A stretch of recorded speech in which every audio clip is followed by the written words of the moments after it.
વાત કરવી. આ બધા માયા હુદી ગોઠડી છે, વજરના ગાળા છે, હાંગા હલવાના છે, ને કંઈક સડ્યા ને કંઈક પાળા છે.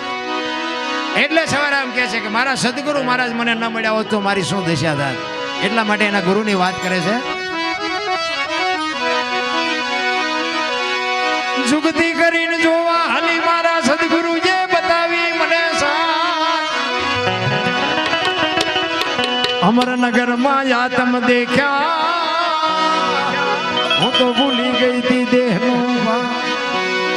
આ દેહની દશા માટે પછી ભજન સમજાય. હું દરબાર છું ને, હું કોળી છું ને, હું પટેલ છું, જ્યાં સુધી દેહની દશા મટી નથી ત્યાં સુધી ન સમજાય. લખવું હોય તો લખી લેજો. તમને કોઈ ગાળ દે અને ગાળનો જો તમને અંદરથી કરંટ ઊભો ન થાય તો સમજી લેજો કે તમે ઘરમાં છો. અને જેને ગાળ દીધી છે ને એને ઘરે નીંદર નહીં આવે. તમે ગાળ ખાઈને ઘરે વી આવો ને તમને નીંદર આવી જાય. પણ આ સહન કરવું અઘરું છે, કારણ કે આ પીરિયડ માંથી હું પાસ થયેલો છું એટલે મને અઘરું લાગે છે.